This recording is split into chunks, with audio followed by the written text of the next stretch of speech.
전산회계 2급 87회 이론 문제 풀이를 시작하겠습니다. 문제 1번. 다음 거래를 붕괴할 경우 가와 나의 계정 과목이 올바르게 짝지어진 것 그랬습니다. 우연상사는 거래처에서 컴퓨터 10대 단가 80만원을 800만원에 매입하고 당사 발행 약속금으로 지급하였다. 단 5대는 판매용, 5대는 영업부의 업무용으로 구입함. 문제에서 이렇게 얘기했는데요. 판매용으로 구입을 하면은 상품이고요.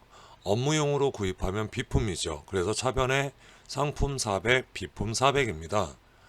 상품을 구입하고 엄을 발행하면 지급엄으로 매입 채무에 해당이 되고요. 상품이 아닌 것을 구입하고 엄을 발행하면 미지급금 처리합니다. 그러니까 여기에서 답은 몇 번이에요? 4번이죠. 가에는 지급엄 400, 나에는 미지급금 400만원이 들어가야 돼요. 다음 문제 2번. 다음 중 계정의 증가, 감소, 발생, 소멸을 나타낸 것으로 잘못된 것 그랬습니다. 여기에서 여러분들이 거래의 판료소를 잘 생각하셔야 되는데요. 차변에는 자산이 증가하고 부채는 감소하고 자본은 감소, 비용이 발생을 합니다. 대변은 자산이 감소하고 부채 증가, 자본의 증가, 수익의 발생이에요. 그러면 1번 보시면 외상매입금, 부채죠. 부채 증가 대변, 감소 차변 맞습니다. 2번 외상매출금, 자산이에요. 자산은 차변이 증가죠. 그래서 여기서 답은 2번이에요. 외상매출금은 자산이므로 차변은 증가, 대변은 감소 이렇게 처리해야 되고요.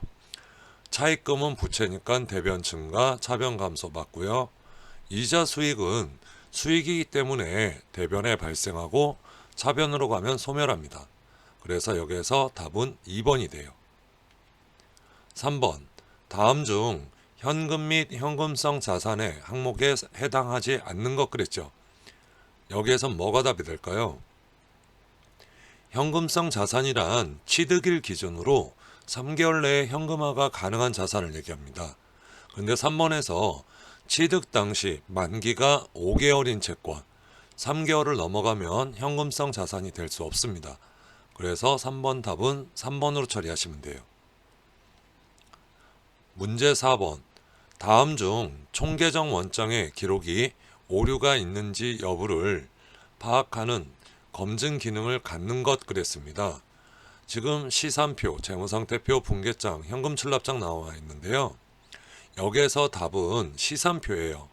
재무상태표라는 것은 일정 시점 기업의 자산, 부채, 자본의 재무상태를 나타내는 재무제표고요. 분계장은 주요부 장부입니다. 거래가 발생하면 발생 순서대로 분계를 기입하는 장부고요. 현금출납장, 말 그대로 현금의 입출입 내역을 기록하는 장부예요. 그러니까 여기에서 답은 몇 번이요? 1번 시산표.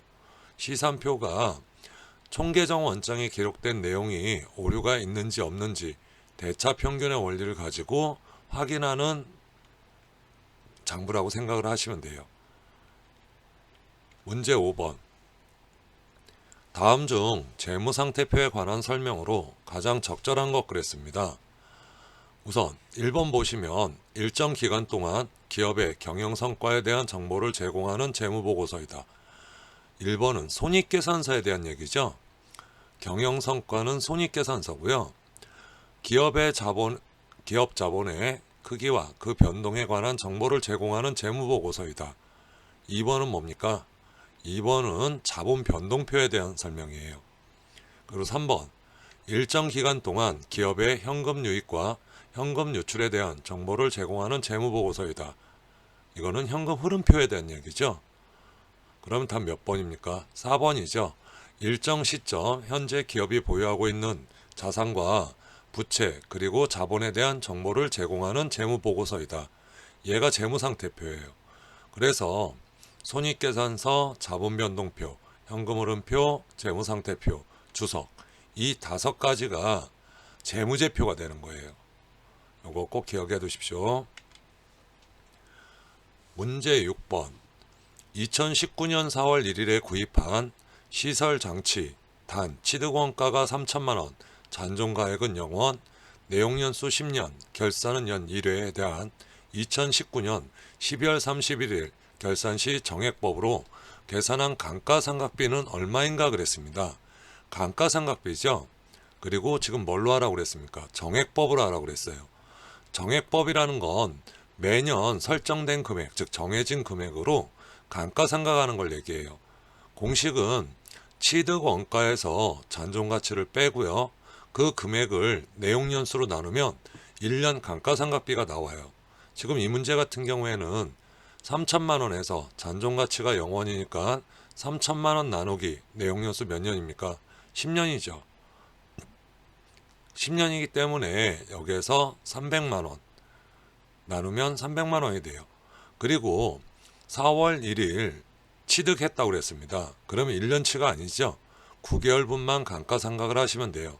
그러면 300만 원을 12로 나눠서 1개월분을 구하고 거기에다가 곱하기 9, 그러면 9개월분이 225만 원. 그래서 여기에서 답은 1번이 돼요. 월할 상각이라고 합니다. 1년치 구하셨다가 12로 나누시면 1개월 감가상각비가 나오면 해당 개월수 곱하시면 돼요. 문제 7번. 다음 중 재무상태표에 표시되는 계정 과목이 아닌 것 그랬습니다. 재무상태표에는 자산, 부채, 자본이 표시가 되죠.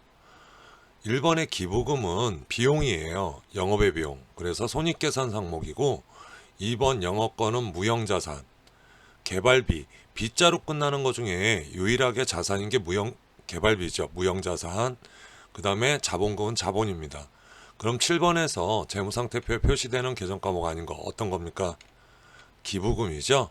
기부금 1번이 답이 되겠습니다. 문제 8번. 다음 중 당좌 자산에 해당하지 않는 것 그랬습니다. 여기에서 당좌 자산에 해당하지 않는 거 뭡니까? 제공품이죠. 제공품은 재고자산이에요.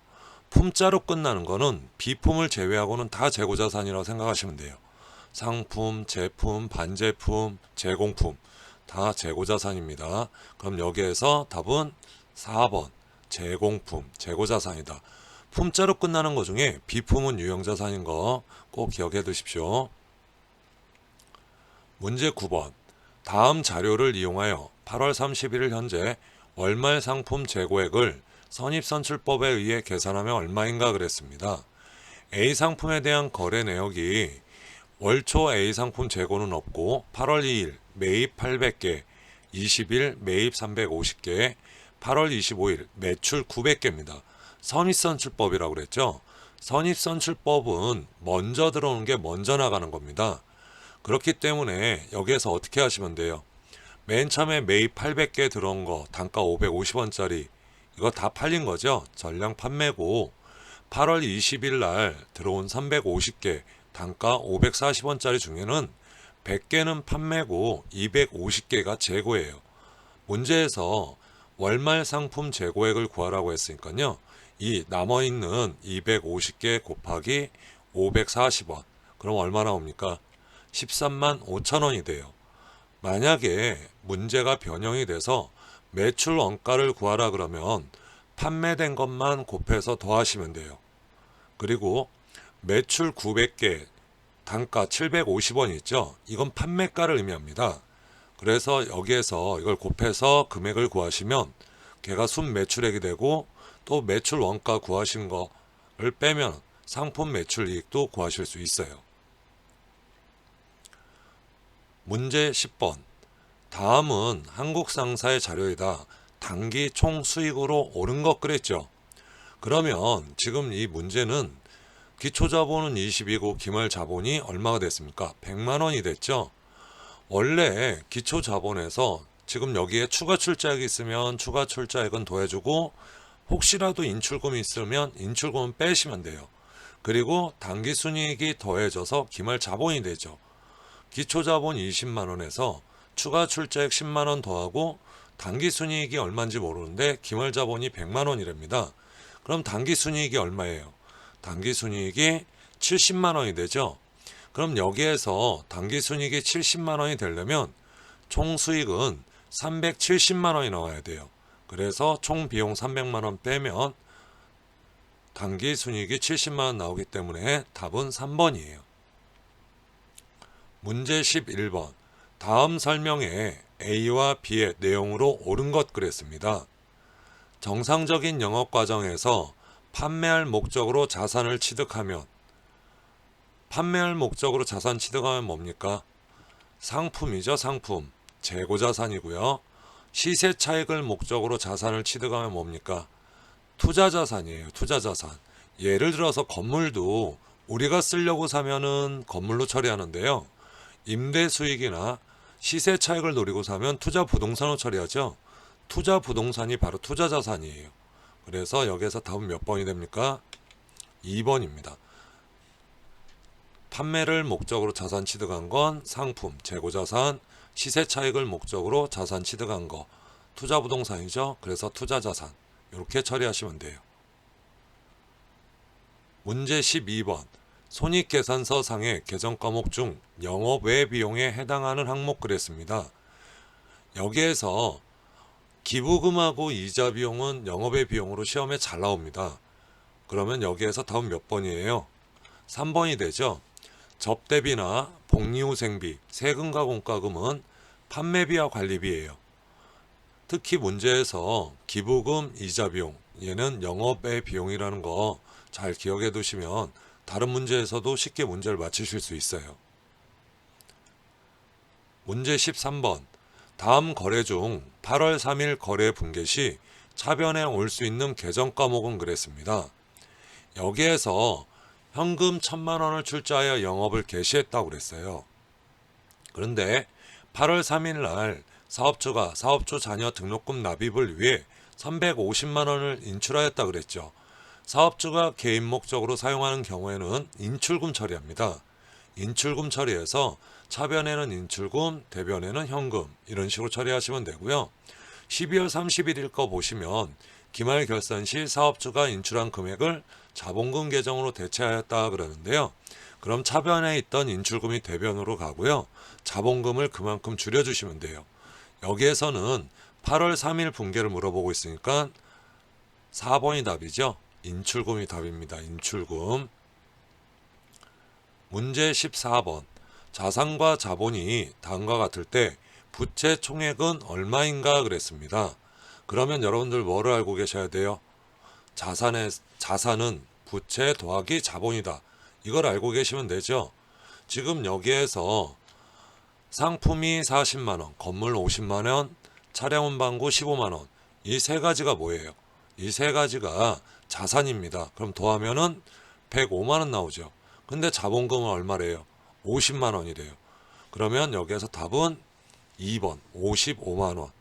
자산은 부채 플러스 자본이다. 이거를 재무상태표 등식이라고 그래요. 문제 15번.